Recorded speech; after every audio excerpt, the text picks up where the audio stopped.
Transform one long strip of cardstock into a special scrapbook with pocket pages today on the Scrapbook Showgram.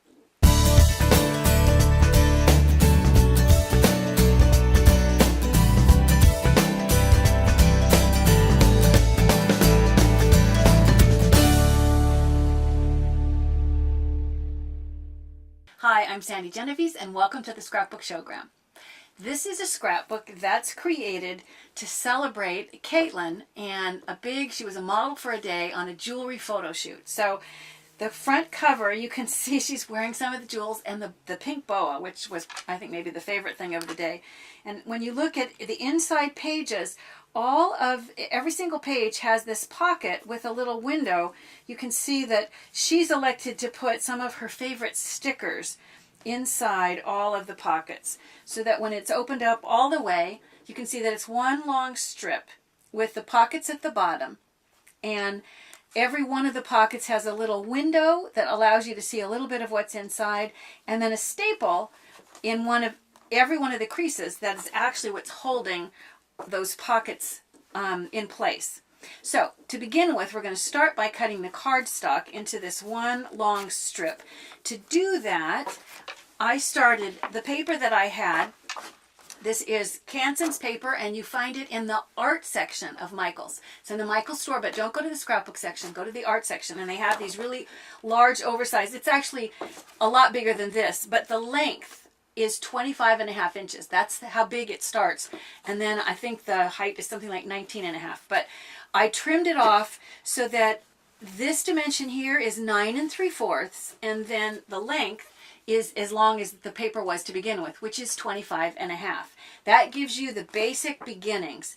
Then I went back and I used my bone folder and I scored at 4 1/4 inches. I put a score mark, and then the next 4 1/4, the next 4 1/4, every 4 1/4, and accordion folded it up and creased it to give me the beginnings of my scrapbook. For those pockets on the bottom, I now went back and I marked 3 inches up from the bottom, and I put a score mark all the way across. I'll move some things out of the way so that I can show. And then, because there's a score mark there, this should fold up pretty easily. So I'm going to go back then and fold this out. And some of my folds now are not the same direction as the original fold. So I'm going to now go back and accordion fold with that pocket in place. And because there's already a fold there, even if it was a mountain fold and it now becomes a valley fold, or the other way around, it's going to refold easily. So this gives me the beginnings of these fun pockets. Now, in order to create first the windows in the pockets, I discovered, now I could have just used a regular square punch, gone in from the bottom and cut out that window. But if you watch the show that we did on CHA, you saw that there's a couple companies in it now that have this, it's called an anywhere punch, and it allows you to punch anywhere on the page. Well, in this case, the regular punch would have worked because I was punching fairly close to the bottom. But I thought it would be a good chance to show you a fun use for this. This one is by Martha Stewart, and this is the shape of the window that I'm going to cut out. And it's held in place with really strong magnets. Watch how it just snaps into place. So what I'm going to do is I'm going to, first of all, I've taken the punch when it's all put together, and I'll do it. I think if I have a little piece of white here as a scrap, and I'm going to go ahead, open this up, place my paper in here, and then I'm going to punch it, and that gives me the shape. I'm going to use this shape as a template so that I can see, if I want to make sure that I get this centered, I want to see where that's going to go. So I'm going to take my pencil, and I'm going to go ahead and draw around the shape that I'm going to mimic when I go back and punch. Now, it would probably have been easier for me to use the negative space, but it's not as easy for me to tell when it's straight. So when I've marked where I want that to go, now it's time to actually do the punching. So what I'm going to do is open this back up, and I want to show you how you can see this. So what I'm going to do is place the punch, the bottom, or what's the base of the punch, and I can move it around until I see that it's lined up with my pencil marks, and then I'm going to bring it over here and snap it together. And in the snapping of it together, I can see that it got just a little bit moved. So it's easy enough to maneuver it in position until it's just where I want it to be. And then I'm going to punch. I'll pull it apart, and you can see that it's created that really nice shape. I'm going to take my eraser and erase the pencil marks because you don't want that to show. If you lined it up perfectly, it might not even show, but the chances of that, who knows. Now I'm going to take and I'm going to do the same thing, but I'm going to position where I want. And I think if you want to make sure that's in exactly the same place, you can open this up like so and fold this way and use this then now to mark the next page. So I'm going to lay this down, and when all the bottoms are lined up and I trace that, now I can see exactly where I'm going to go back in and punch the next window. You're going to do that until you've punched all the windows. At this point, now you want to line the window. So I'm going to turn it to the inside, and what I've got, if I can find it here, they're so easy to disappear because it's just, this is clear plastic from a page protector, and I don't know if you can see it against this pink, but I'm going to use it to line this window. So I'm going to set it so that it just overlaps the window, and then I'm going to take tape, and I'm going to position the tape so that I don't want it to show through the window. I just want it to hold the plastic. And I thought that I had 4 pieces of tape, but one of them, there we go, it's a little bit stuck funny. If my tape goes off the edge, like you can see it does here, you just can go back with scissors and trim off any place where you have excess. And at this point, you now have a nice clear window to see through.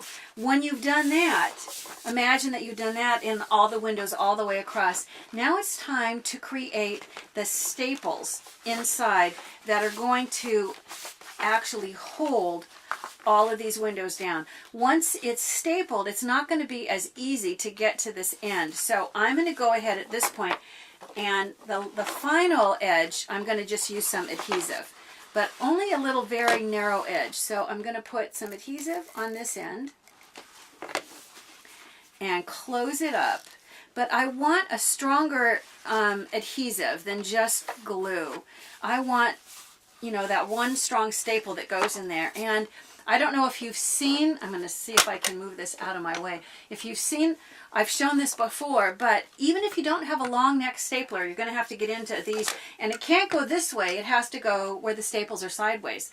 What I've done first is I've taken these colored staples, and I decided that I liked red with the pink. So I've taken the red staples out, and I'll open it up so I can show you inside that you just slide the red staples in, and then go ahead and close this up.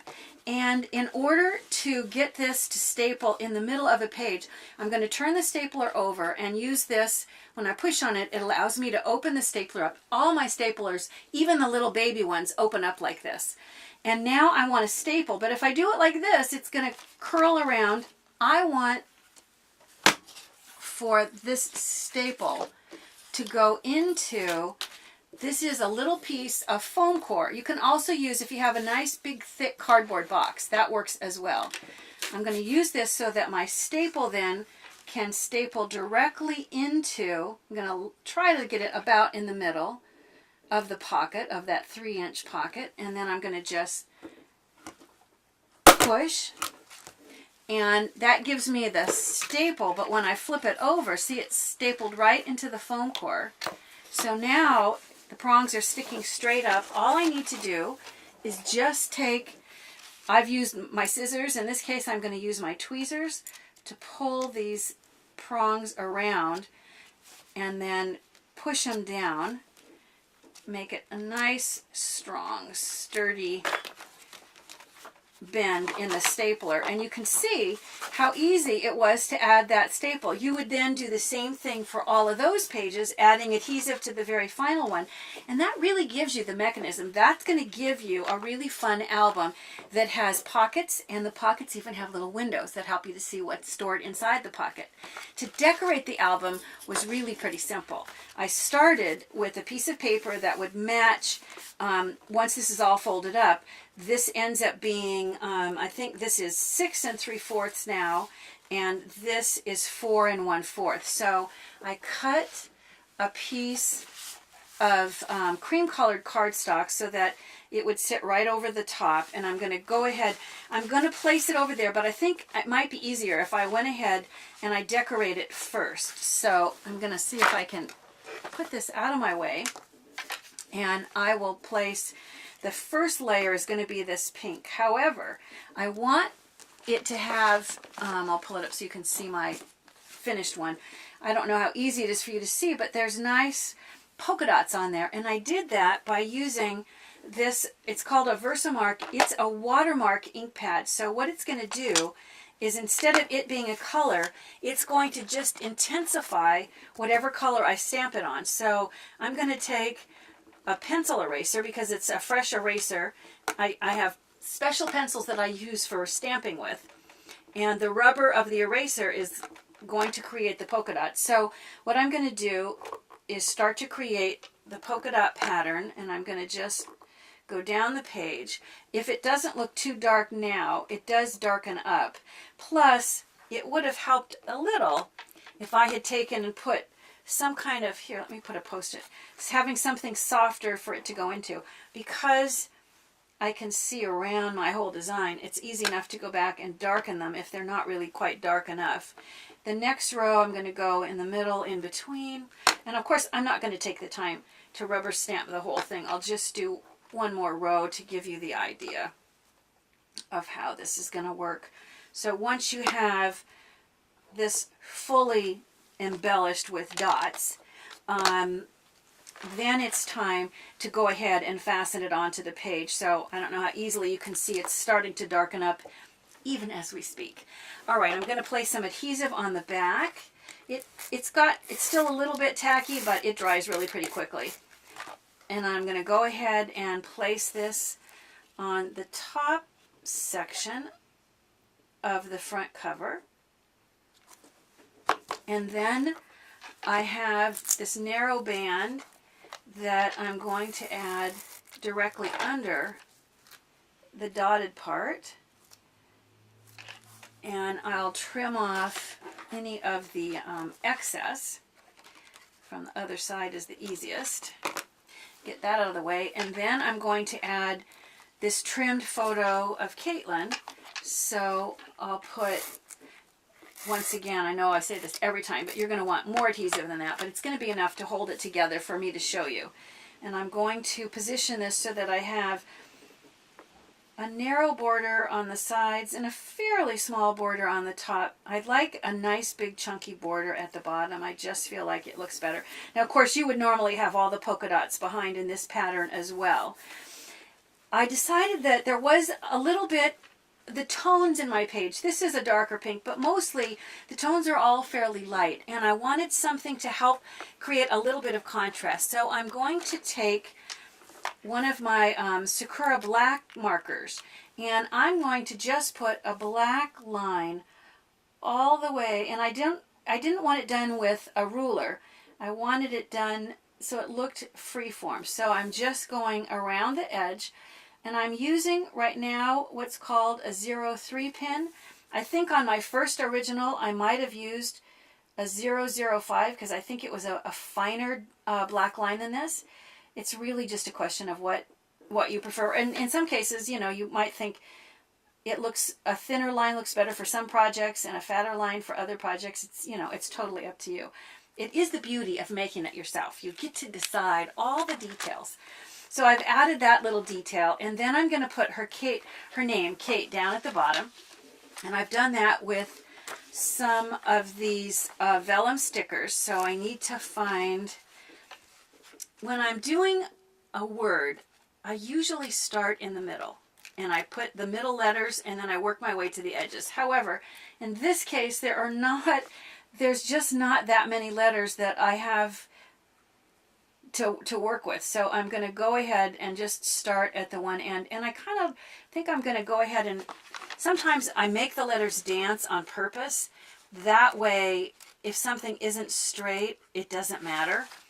But since there's only 4 letters to do here, I'm going to see if I can get this fairly straight.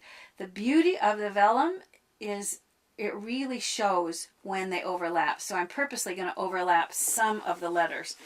Trying to do these upside down is not, it would be easier for me to get this straight if I was looking at it right side up, but I think you can still get the idea, and hopefully it's fairly straight.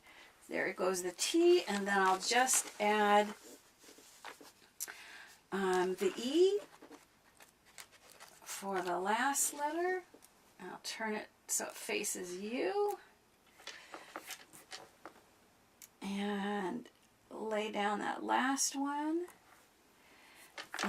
So that I have Kate, and then I wanted just a little splash of red, so I'm going to take my heart punch and punch out a red heart. And I don't know if you've ever seen me do this before, but when you're trying to fasten down something little like this heart, if you take a Post-it note and you turn it so the sticky side is facing me, I'm using the sticky on the Post-it note to hold that heart in place so that I can run my adhesive, but because it's removable, the Post-it note is not permanent. It lets me easily pull it right back up, and then I can position this sort of at the bottom like so to create the cover. When you have the cover completed, then you're going to put adhesive, and once again, way more adhesive than this, but this is enough for it to hold together for me to show you. I'm going to open it and make sure that this really is the front and not the back cover.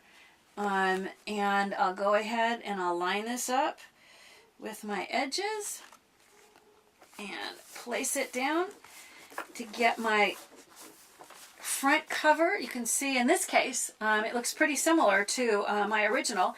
And on the inside, if I open this one up, you can see that I just have done the same thing. I've used the same stickers to create the word jewels, and I've written a little bit about, it says Caitlin's Jewelry Shoot, and I've just added a little bit of detail there that's very similar to what we did on the front cover. Let me show you what happened to the inside pages where the photos are. I trimmed the photos so that it would disappear down into, when it was lined up with the top, it would go below this edge. So trimming this at about 4 inches is enough. If I place this on the top, you can see there's just enough that it's going to disappear behind that pocket. So I'll go ahead and I'll place some adhesive on the back of this photo. And then I lined my photos up with each of the folds and with the top. So it really, I don't even have to worry about it being straight. When it's lined up with this edge and with the top edge, it's going to be straight. And then I took, in some cases, I wanted to just add a little bit of detail. So I took some cream paper and I wrote, in this case, I wrote beads and boas. You can write whatever information you want. I added another little heart punch, and it's added and just fastened onto the page like so.